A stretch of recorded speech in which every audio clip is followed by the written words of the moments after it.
Hola, ¿qué tal? ¿Cómo están? Muy buenas noches, amados amigos y hermanos que nos están viendo y nos estarán viendo a través de esta transmisión bíblica, esta transmisión de la reflexión bíblica de esta noche. De antemano, una gran disculpa, por favor, debido a que tuvimos unos problemas técnicos, ¿verdad? Tuvimos unos problemas técnicos con el dispositivo móvil para transmitir. Pero bueno, gracias a Dios ya estamos iniciando, ¿verdad? En este momento.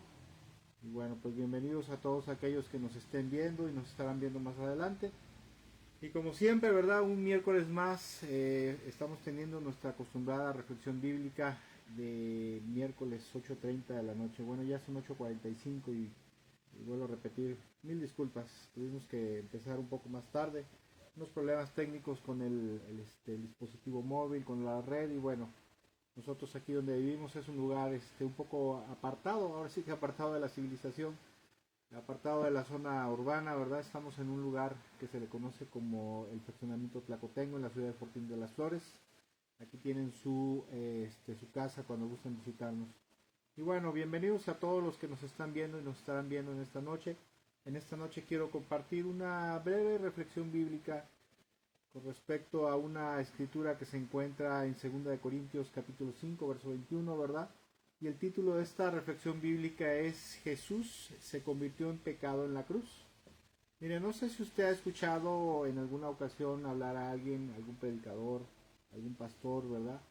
O algún evangelista que ha dicho, a lo mejor usted ha escuchado decir a alguien que cuando nuestro Señor Jesucristo estuvo en la cruz del Calvario, Él literalmente se convirtió en pecado, ¿verdad? Se volvió pecado en ese momento porque dicen algunos dicen que como el Padre Celestial cargó todos nuestros pecados sobre sí mismo, ¿verdad? Sobre el cuerpo de nuestro Señor Jesucristo, por esa razón el Señor Jesucristo se convirtió literalmente en pecado.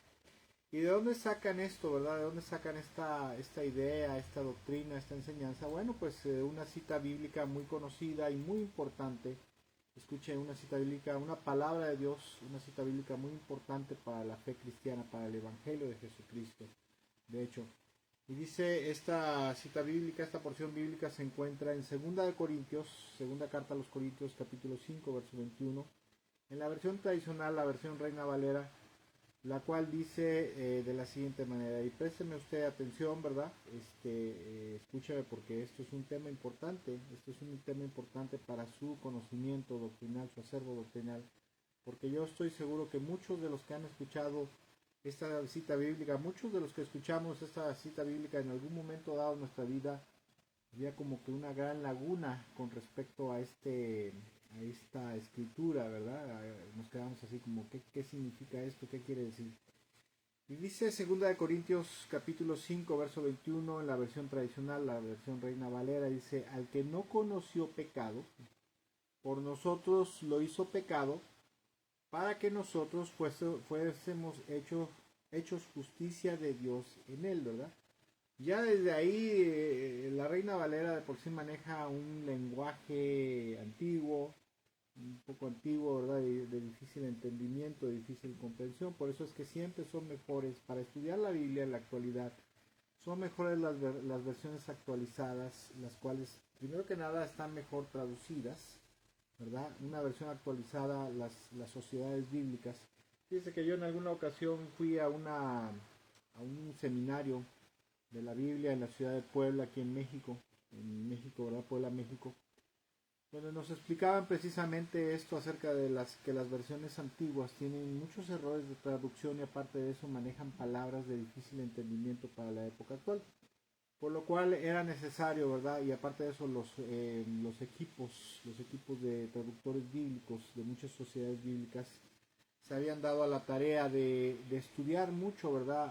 Actualmente hay la oportunidad de viajar a muchos lugares y a través de eso poder cotejar, ¿verdad? Cotejar, revisar las copias más antiguas de los textos bíblicos, por lo cual era mejor, era más posible, ¿verdad? Había más posibilidad de poder hacer traducciones cada vez más acertadas. Y bueno, la Reina Valera lo dice así, ¿verdad? El que no conoció pecado, por nosotros lo hizo pecado, para que nosotros fuésemos hechos justicia de Dios en él. Y ya desde ahí dices, bueno, ¿qué quiere decir esto? Bueno, primero que nada, Primero que nada quisiera compartir en este día, hablar algo con respecto a este versículo, a los cuales hay en la Biblia hay versículos, hay textos bíblicos que son, se le dice que son de difícil comprensión, ¿verdad? Son de difícil entendimiento. Y para lo cual, para poderlos entender bien, necesitas pues hacer un breve estudio bíblico, ¿verdad? Para que nuestro entendimiento bíblico, nuestro acervo doctrinal, ¿verdad? Nuestro conocimiento doctrinal vaya creciendo cada vez más. Y bueno, algunas personas algunos indoctos, ¿verdad? Algunos indoctos y arrogantes, predicadores arrogantes a veces se han atrevido a decir que en esta porción bíblica Dios está enseñando que literalmente nuestro Señor Jesucristo, cuando fue a la cruz del Calvario, se volvió pecado, ¿verdad? Se convirtió en pecado literalmente, y que fue por eso que el Padre Celestial le dio la espalda al Hijo de Dios, ¿verdad? Recuerda usted esta parte, ¿verdad? Cuando el Señor Jesucristo está clavado en la cruz del Calvario y dice Elohi, Elohi, lama sabactani, que quiere decir Padre mío, ¿por qué me has abandonado?, ¿verdad?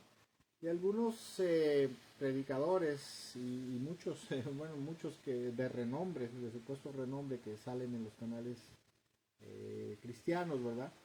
Yo he escuchado, los he visto, ¿verdad? A mí nadie me ha contado. Yo los he escuchado, los he visto y se han atrevido a decir, o se atreven a decir que es por esa razón, ¿verdad? De que porque Jesús en la cruz del Calvario literalmente se convirtió en pecado, porque el Padre Celestial, al cargar todos nuestros pecados en la cruz del Calvario, entonces el Señor Jesucristo se convierte en pecado, y por eso es que el Padre Celestial le da la espalda, ¿verdad? Porque sabemos que Dios no puede tener ayuntamiento, no puede tener unión con el pecado, y que por esa razón fue que el Padre Celestial le dio supuestamente a ellos le dio la espalda, lo abandonó, ¿verdad? Pero esto es cierto verdaderamente, o sea, realmente ocurrió esto de que cuando nuestro Señor Jesucristo fue a la cruz del Calvario, Él se convirtió en pecado, Él se volvió en pecado literalmente. Y aparte de eso, ¿verdad? Añaden algunos falsos maestros, dicen que por eso Jesús murió espiritualmente. Sí, cuando Él fue a la cruz del Calvario y Él muere, no solamente muere físicamente, sino que muere espiritualmente, que estuvo 3 días, ¿verdad? Muere espiritualmente, que se separa de Dios, y que por eso tuvo que estar 3 días en el infierno para pagar por el perdón de sus pecados, ¿verdad? De los pecados que fueron cargados sobre Él. Esto es lo que se enseña en algunas denominaciones, algunos supuestos predicadores de renombre, ¿verdad? ¿Es cierto esto? Bueno, primero que nada, como decía yo, hay que decir y hay que reconocerlo, que la Reina Valera, la versión tradicional Reina Valera, algunos predicadores, ¿verdad? Algunos pastores reconocidos y verdaderos hombres de Dios, dicen que la Reina Valera es un dolor de cabeza por tantos errores de traducción, de interpretación, ¿verdad? De semántica que tiene, ¿verdad? Y en esta porción bíblica estamos viendo, en este versículo bíblico hay un error de traducción y de interpretación, sobre todo, ¿verdad? De semántica bíblica. ¿En qué radica el error en esta porción bíblica? Bueno, el error radica en que cuando los escritores y copistas, ¿verdad? Y se empezaron a transcribir y a copiar este versículo, bueno, esta carta a los Corintios, segunda carta a los Corintios, y pasaron por este y otros versículos, escuche, usaron la misma palabra para referirse al pecado que se usaba en la versión Septuaginta, ¿verdad? Para referirse al pecado y ofrenda por el pecado. ¿Qué es la Septuaginta? Mire, la Septuaginta, no sé si usted lo sepa o no lo sepa, pero es una versión del Antiguo Testamento, ¿verdad? De la traducción del Antiguo Testamento, del hebreo al griego, que se llevó a cabo en la ciudad de Alejandría por pedido del el rey Ptolomeo II. Se dice que el rey Ptolomeo II le pide a Demetrio, su bibliotecario ahí en Alejandría, arreglar que la ley judía fuera traducida y agregada a la colección real de libros ahí en la biblioteca de Alejandría, ¿verdad? Y se dice que le envía una carta a Eleazar, quien era el sumo sacerdote judío en Jerusalén en ese entonces, para pedirle ayuda para traducir la ley de Dios, ¿verdad? Del Antiguo Testamento, lo que nosotros conocemos como el Antiguo Testamento, que en aquel entonces era lo único que se conocía como palabra de Dios, porque no existía el Nuevo Testamento, ¿verdad? Y por lo cual se dice que mandó a reclutar a 72 sabios judíos eruditos bíblicos conocidos como los masoretas, ¿verdad? Para traducir la ley del Señor. Y en esa porción, ¿verdad? En esa porción bíblica, cuando traducen del hebreo al griego, para referirse al pecado, principalmente al pecado, cuando traducen al griego, el hebreo al griego, usan la palabra hamartía. Hamartía significa errar al blanco, o lo mismo es lo mismo que decir pecar, ¿verdad? Pecar y errar al blanco es lo que expresa la palabra hamartía. Y cuando ellos traducen, ¿verdad? Traducen así prácticamente literalmente de un idioma a otro, usan esta palabra, la palabra hamartía, para referirse al pecado o bien a las ofrendas por el pecado, y lo usaron de una manera genérica, ¿verdad? Usaron la palabra hamartía de manera genérica para referirse tanto al pecado como a las ofrendas por el pecado. Un ejemplo de esto, ¿dónde lo podemos encontrar? En la versión Reina Valera dice, por ejemplo, en Oseas capítulo 4, versículo 8, donde usted lo puede leer en su Biblia, ¿verdad? En la versión tradicional. Dice, del pecado, escucha como dice, del pecado de mi pueblo comen, dice, del pecado de mi pueblo comen y en su maldad levantan su alma. ¿Sí? Aquí se está refiriendo a los sacerdotes, vuelvo a repetir. Del pecado de mi pueblo comen y en su maldad levantan su alma. Desde aquí ya tenemos un poquito de dificultad para entender, ¿verdad? Los que somos de este nuevo siglo prácticamente, ¿verdad? Este nuevo milenio. Y escuche, en esta porción, si literalizamos el entendimiento de este versículo, o sea, si lo leemos y tratamos de entenderlo así literalmente, tal pareciera que los sacerdotes se alimentaban de los pecados del pueblo, ¿verdad? Esa es la idea que literalmente presenta esta traducción, porque la traducción del hebreo al griego para pecado, ¿verdad? La palabra que se usa para traducir del hebreo al griego, como acabo de mencionar, es la palabra hamartía en griego. ¿Sí? Pero escuche, en el contexto histórico y cultural, en realidad no se está refiriendo al pecado en sí mismo, ¿sí? Literalmente al pecado en sí mismo, o a los pecados, sino que en esta porción bíblica se está refiriendo a la ofrenda que el pueblo de Dios tenía que presentar ante el altar del Señor por sus pecados. Y escuche, le voy a leer dos versiones actualizadas, ¿verdad? Que han corregido estos errores de traducción de la Reina Valera, donde nos da más luz y más entendimiento. Dice en Oseas 4, versículo 8, en la nueva traducción viviente, que es una versión actualizada, dice, cuando la gente, escuche, Oseas 4, versículo 8, nueva traducción viviente, dice, cuando la gente lleva su ofrenda por el pecado, los sacerdotes se alimentan, por eso se alegran cuando mi pueblo peca. Otra versión actualizada también, que es la versión Palabra de Dios para Todos, lo maneja así, lo dice así. Los sacerdotes comen de las ofrendas por el pecado. Por eso les gusta cuando cada vez hay más pecados. Escuche, recordemos, vamos a recordar algo aquí tantito. No sé si usted recordará, pero la ley de Moisés, la ley de Dios, en el libro de Levítico, decía que cuando una persona pecaba, ¿verdad? Pecaba de algún pecado que no meritaba la muerte, porque en la Biblia, en el Antiguo Testamento, hay pecado que meritaba la muerte, como la brujería, la hechicería, el adulterio, la blasfemia, usar el nombre del Señor en vano, etcétera, etcétera, ¿verdad?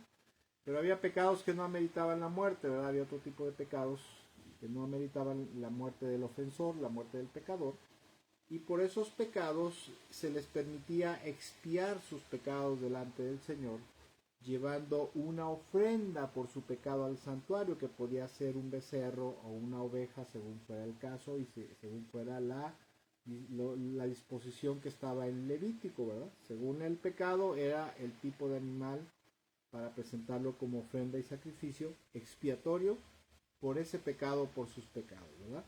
Y la Biblia dice que de esos animales sacrificados, presentados ante el altar y sacrificados, el sacerdote tenía, o los sacerdotes tenían derecho a tomar una porción en específico, que está ahí en Levítico, ¿verdad?, de ese animal sacrificado. Escuche. Entonces, aclarando las cosas, debemos, en esta porción inicial de 2 de Corintios 5:21, dice, al que no conoció pecado, por nosotros lo hizo pecado para que nosotros fuésemos hechos justicia de él. Aparentemente, si no tenemos un entendimiento o un conocimiento bíblico, ¿verdad? Un poquito más profundo, no hemos estudiado la Biblia, aparentemente si nos dicen que Dios lo hizo o lo convirtió a Jesús en pecado ahí en la cruz del Calvario por nosotros, ¿verdad? Para que nosotros fuésemos hecho justicia delante, o sea, fuésemos justificados o perdonados, declarados inocentes delante de Dios. Aparentemente, si nos dijeran eso, pues nosotros lo creíamos, ¿verdad? Pero no es así. Aquí hay un problema de traducción, ¿verdad? Cuando se traduce del hebreo al griego y luego del griego al castellano, ¿verdad?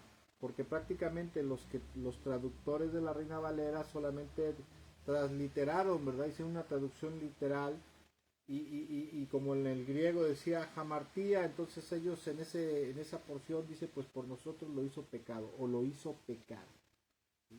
Pero esa es la traducción correcta, ese es el entendimiento correcto que debemos de tener en esta porción bíblica que escucha, dicho sea de paso, y lo vuelvo a repetir, es una porción bíblica fundamental para el Evangelio, para la predicación, enseñanza y Evangelio de nuestro Señor Jesucristo. La traducción correcta la podemos encontrar en una versión actualizada, ¿verdad? Que se ha traducido correctamente, que los traductores, los revisores de esta traducción, el comité de aproximadamente 51, 52 eruditos bíblicos, entre biblistas, historiadores, lingüistas y otras disciplinas, ¿verdad? Hicieron un comité de 50 hombres aproximadamente, de 50, 52 hombres y mujeres, que es la nueva traducción viviente, lo traduce correctamente y escuche lo que es verdaderamente, lo que significa verdaderamente. Segunda de Corintios 5:21. Vuelvo a repetir, ¿verdad? En la Reina Valera, que es una versión atrasada y mal traducida, dice, al que no conoció pecado, se está refiriendo a Jesús, dice, por nosotros lo hizo pecado. Pero ¿es eso lo que significa? No, lo que significa esta porción bíblica es lo siguiente, y escuche cómo dice. Segunda de Corintios 5:21, nueva traducción viviente, lo dice y lo maneja de la siguiente manera y correctamente dice, pues Dios hizo que Cristo, quien nunca pecó, fuera la ofrenda por nuestro pecado, para que nosotros pudiéramos estar en una relación correcta con Dios por medio de Cristo. O sea, eso significa ser hechos justicia de Dios en él. O sea, ser declarados inocentes delante de Dios, inocentes y sin culpa para poder estar en una perfecta relación con Dios. Y escuche, la traducción correcta de esta porción bíblica de 2 de Corintios 5:21 es esta precisamente. Y su interpretación correcta de esta porción bíblica, por lo que podemos entender, es que Jesús, quien es Dios, quien es santo y puro desde su concepción en el vientre de su madre, de María, ¿verdad? María la Virgen, hasta su muerte, ¿sí? Es que la interpretación correcta es que el Padre Celestial, porque ya sí lo tenía decidido, hizo que Jesús fuera la ofrenda y sacrificio expiatorio perfecto por el pecado y todos los pecados de la humanidad. Eso es lo que quiere decir esta porción bíblica. Si usted lo lee en la versión Reina Valera, 2 de Corintios 5:21 en la Reina Valera, en la nueva traducción viviente, la palabra de Dios para todos, en la nueva versión internacional, etcétera, etcétera, la interpretación y traducción correcta es esta precisamente, que dice la nueva traducción viviente. Dice, pues Dios hizo que Cristo, quien nunca pecó, él, ¿verdad? Jesús, fuera la ofrenda por nuestro pecado para que nosotros pudiéramos estar en una relación correcta con Dios por medio de Cristo. Esta es la traducción correcta. Y esto usted puede decir, bueno, esto se lo está sacando de la manga. No, no me lo estoy sacando de la manga, porque esto lo podemos corroborar. Acuérdense que cuando vamos a estudiar la Biblia y a establecer una doctrina, tiene que haber otras porciones de la Biblia, ¿verdad? Que apoyen, ¿sí? Que apoyen esa interpretación bíblica, esa doctrina que estamos compartiendo, y obviamente no debe tener ninguna contraposición en la Biblia para que no sea antibíblica, no se considere antibíblica. Y para corroborar esto que estoy diciendo, o sea, que el Padre hizo que Jesús fuera la ofrenda y sacrificio expiatorio por el pecado y los pecados de la humanidad, una cita bíblica que corrobora esto que estamos mencionando, esto que estamos diciendo, la podemos encontrar en el libro de los Hebreos, la carta a los Hebreos, en el capítulo 9, en el versículo 14. Lo voy a leer en la nueva traducción viviente, donde dice, se cree que fue el apóstol Pablo. No se sabe exactamente quién fue el autor del libro de los Hebreos, se dice que fue Pablo. Otros dicen que pudo haber sido Santiago, Pedro o algún otro cristiano, ¿verdad? Pero tradicionalmente creemos que fue Pablo, ¿verdad? Dice Hebreos 9:14, dice, imagínense cuánto más la sangre de Cristo nos purificará la conciencia de acciones pecaminosas. La reversión Reina Valera dice de obras muertas, ¿verdad? ¿Sí? Otras versiones dice de acciones que conducen a la muerte. Dice, más la sangre de Cristo nos purificará la conciencia de acciones pecaminosas para que adoremos al Dios viviente. Punto y seguido, pues por el poder del Espíritu Eterno, Cristo se ofreció a sí mismo a Dios como sacrificio perfecto por nuestros pecados. ¿Sí? Esta es la corroboración de lo que estamos diciendo. Además, escuche, Jesús jamás y nunca podría haber cambiado o tornado su naturaleza, ¿verdad? De divina, de santa, de justa, ¿verdad? A pecado, a una naturaleza pecaminosa como el hombre, como el ser humano, ni mucho menos Jesús podría haber llegado a pecar, porque, escuche por qué, porque Jesús en su naturaleza divina, ¿sí? En la naturaleza divina está un atributo, uno de los 4 atributos que son únicos y propios de la divinidad, o sea, del Padre, del Hijo y del Espíritu Santo. Uno de ellos es la omnisciencia, la omnipotencia, la omnipresencia y la eternidad. La eternidad, más que tener que ver con una existencia indefinida, con una cantidad de tiempo indeterminado, la eternidad en la Biblia, ¿verdad? En la palabra de Dios, tiene que ver con la inmutabilidad de Dios. O sea, que Dios no cambia, que su naturaleza santa, justa, su naturaleza amorosa, ¿verdad? En la eternidad de Dios le impide que Dios altere su carácter, altere su naturaleza, porque una característica precisamente de la naturaleza divina es la eternidad. Y la eternidad quiere decir que Dios no puede cambiar por naturaleza, o sea, Dios no se puede convertir en pecador, ¿verdad? Porque la naturaleza eterna, divina y eterna de Dios se lo impide, Dios no puede pecar, ¿sí? Y aparte de eso, Jesús y nuestro Señor Jesucristo, debido a su eternidad como ser divino, jamás y nunca iba a poder cometer un pecado como los seres humanos o como los seres creados como los ángeles o como los seres humanos, ¿verdad? Y con respecto a esto podemos entender, concluir que Jesús en la cruz del Calvario, cuando fue a la cruz del Calvario, cuando fue crucificado, jamás y nunca se convirtió literalmente en pecado, ni su naturaleza espiritual cambió jamás.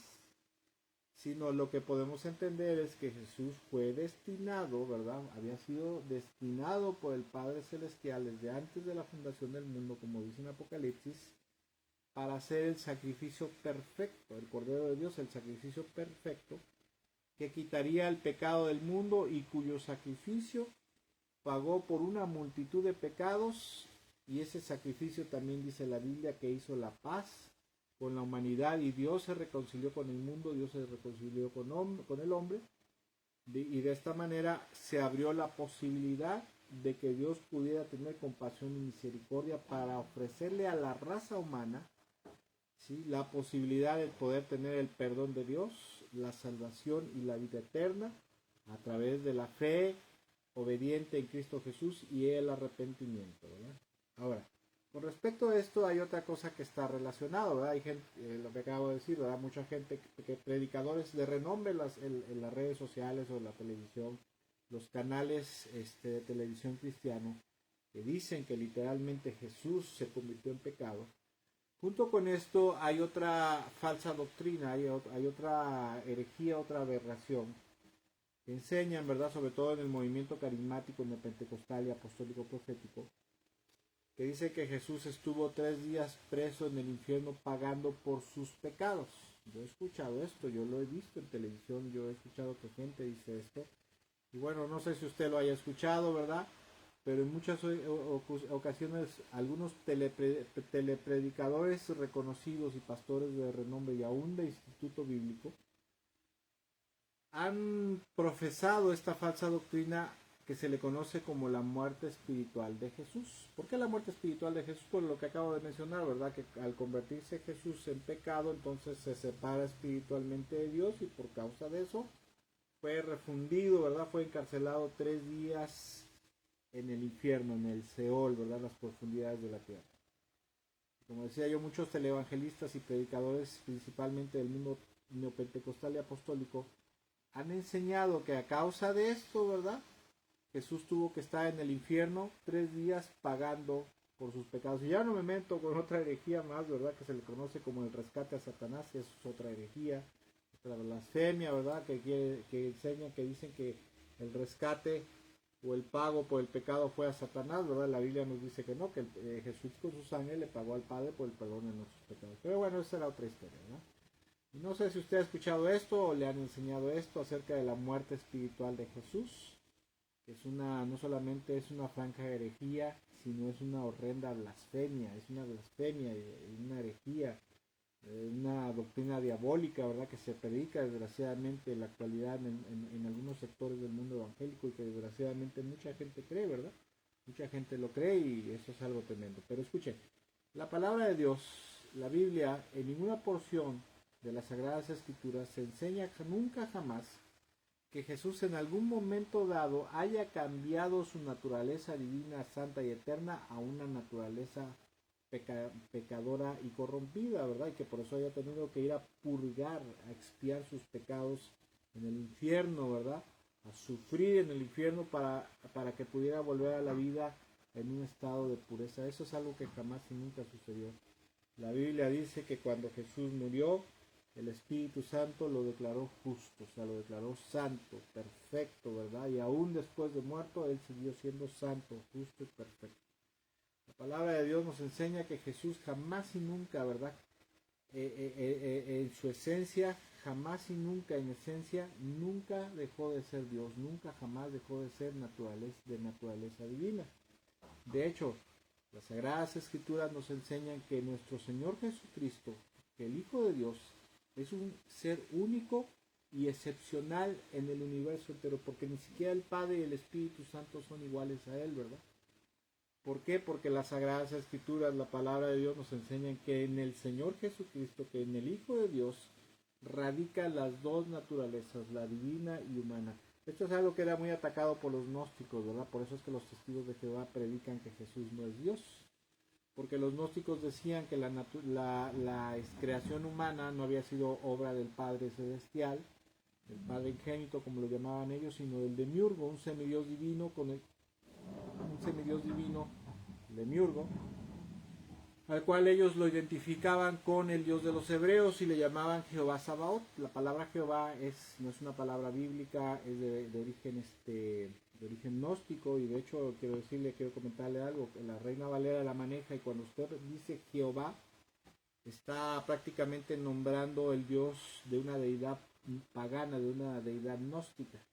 Por eso es que también las nuevas versiones, la nueva versión internacional, la Palabra de Dios para Todos, la versión internacional y muchas otras versiones que se han dado la tarea de revisar las copias más antiguas, se han dado cuenta que la palabra Jehová no es una palabra hebrea, sino que la palabra correcta que se debe usar es Adonai, o sea, el Señor. Pero bueno, eso será otro tema.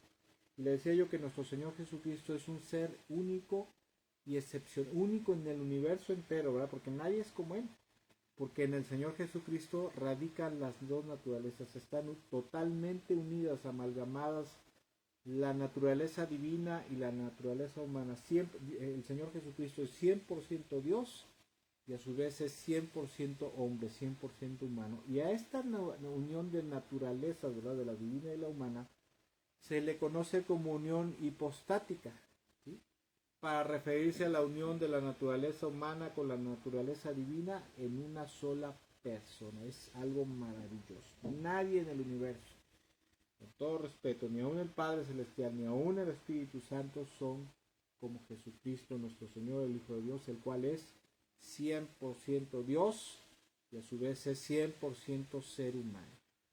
Ahora, ¿qué hizo Jesús cuando estuvo en las profundidades, verdad? Ya que estamos hablando de esto, ¿verdad? Ya que estamos encarrerados en esto, Surge una pregunta también, ¿verdad? O nos puede surgir una pregunta. Bueno, entonces está bien, ya entendimos que Jesús no se convirtió en pecado, que no se volvió pecado, no cambió de naturaleza santa, justa, divina a naturaleza pecadora, sino que simplemente lo que significa 2 Corintios 5:21 es que Dios lo destinó a ser la ofrenda, el sacrificio perfecto por el pecado.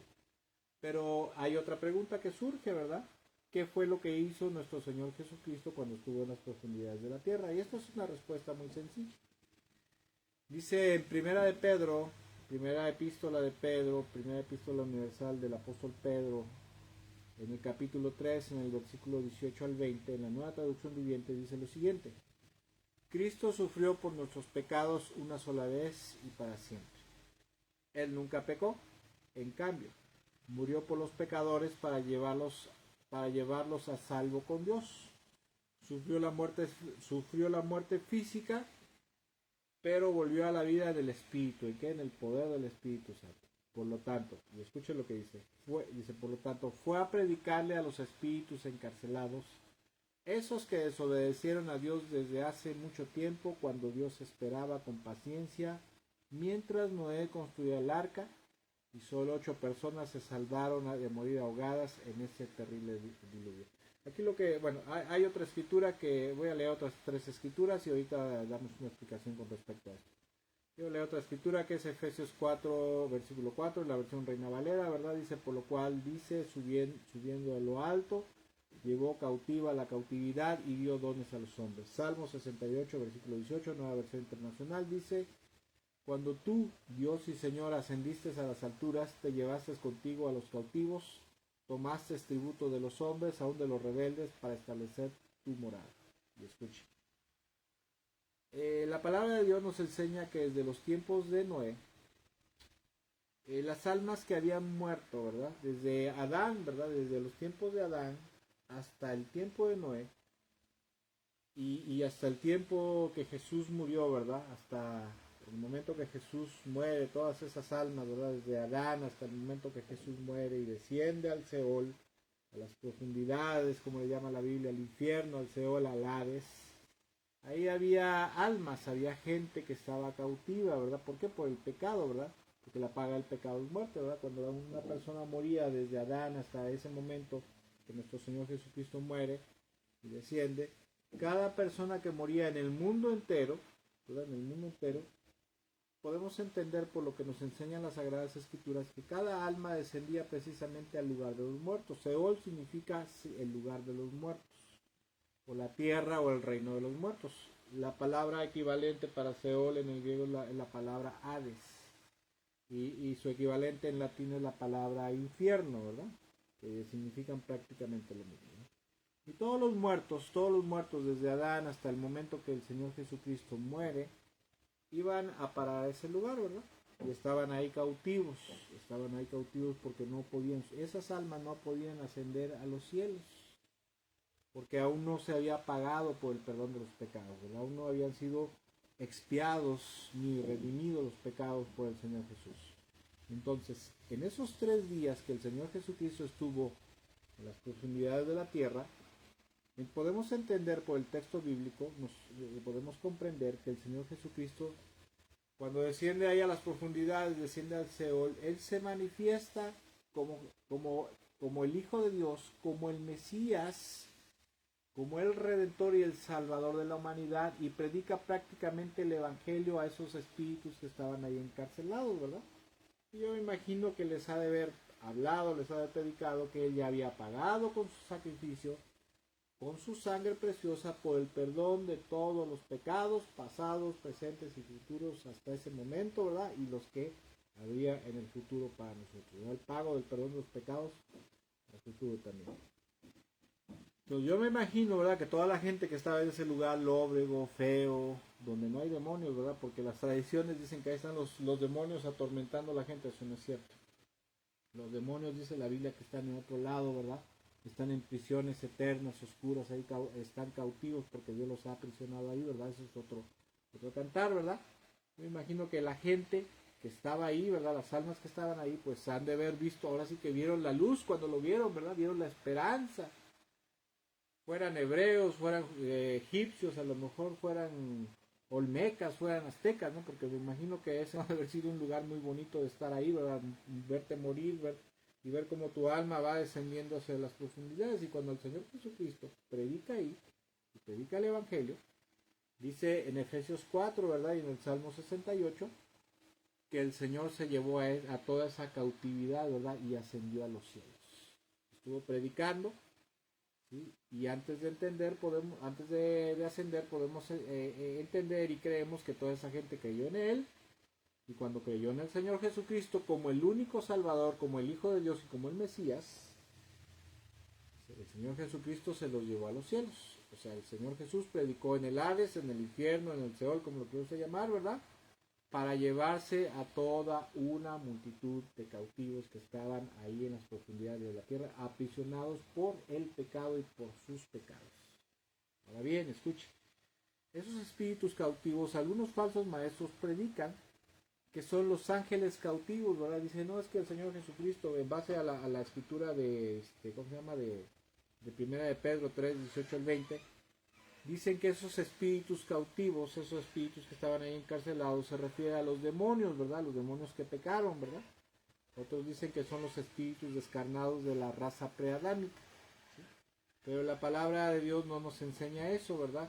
Porque sería contraria a lo que dice en Hebreos capítulo 2, verso 16, que al pie de la letra dice, también sabemos, Hebreos 2, 16, dice, también sabemos que el Hijo no vino para ayudar a los ángeles, sino que vino para ayudar a los descendientes de Abraham. La palabra de Dios nos enseña que el Hijo de Dios, nuestro Señor Jesucristo, cuando fue a la cruz del Calvario, no murió por los ángeles, no, o sea, no se sacrificó para redimir, para rescatar a los ángeles, sino que se sacrificó para salvar, ¿verdad? Para redimir del pecado y de sus pecados, perdonar de sus pecados y salvar a la raza humana, a todo aquel que en él creyera, no se perdiera, sino que tuviera vida eterna, ¿verdad?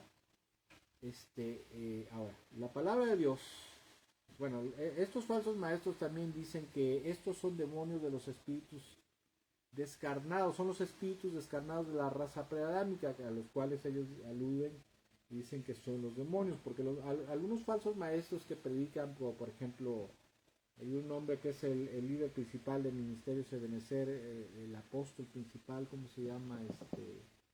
Bueno, usted a lo mejor luego lo investiga, ¿verdad? Ministerio Ebenezer, Guatemala y varios líderes del movimiento apostólico profético, los famosos apóstoles y profetas de ese movimiento, ¿verdad? Y otro hombre conocido como, se apellida Alducin, que sale en Enlace, él predica también esta falsa doctrina, la falsa doctrina de la raza preadámica. Ellos distinguen, dicen que unos son los ángeles caídos y que otros son los demonios, ¿verdad? Y que los demonios son precisamente los espíritus descarnados de la raza preadámica. Ellos dicen que ellos predican una herejía, ¿verdad? Esta herejía conocida como la raza preadámica.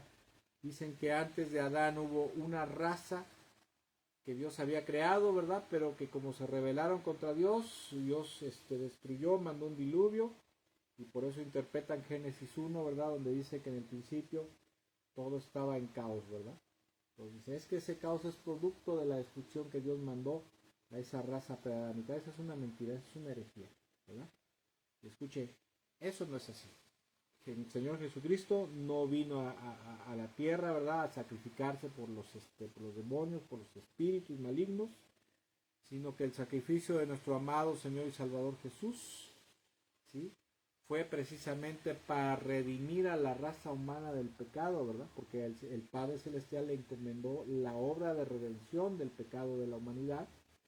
Y escuche, esto es maravilloso. La palabra de Dios a través de esto nos enseña que el sacrificio de nuestro Señor Jesucristo, Señor y Salvador, alcanzó también para todas esas almas cautivas que se encontraban en el Seol desde Adán, ¿verdad? Desde que murieron, desde Caín, a ver, ahí en esa cautividad, porque también en algunas tradiciones se le conoce como la cautividad de Jacob. Ahí estaba Saúl, ¿verdad? Estaba Samuel, estaba Eliseo, ¿verdad? Estaba Sansón, por ejemplo, estaba José, estaban los patriarcas, estaba Abraham, Isaac, Jacob, porque no podían todavía ascender a los cielos, porque aún no habían sido pagados, no habían sido cubiertos los pecados por la preciosa sangre de nuestro Señor Jesucristo. Estaban ahí. Usted puede leer ahí en 1 Samuel una parte donde dice que va Saúl a consultar a la divina de Endor, ¿verdad? Y dice que sube de la tierra, ¿verdad? Sube un espíritu, sube Samuel y empieza a hablar precisamente con Saúl, ¿verdad? Y le dice, ¿sabes qué? Mañana tú vas a estar aquí conmigo, ¿verdad? Tú y tus hijos van a estar conmigo, ¿verdad? Entonces, a través de esto podemos entender que nuestro Señor Jesucristo en esos 3 días, entre algunas de las cosas que hizo, estuvo predicando el Evangelio también en las profundidades, en el Seol. Y una vez que terminó de predicar y que creemos que toda esta cautividad que estaba ahí, creyó en él, ¿verdad? Y anheló escapar de ese lugar para poder ir a los cielos. La palabra de Dios nos enseña que después de eso, él ascendió victoriosamente, ¿verdad? Ascendió victoriosamente a los cielos para llevarse a una multitud que estaba cautiva en las profundidades de la tierra, ¿verdad? Y a sentarse en su trono glorioso a la diestra del Padre. Aleluya. Por eso bien dice, ¿verdad? Bien dice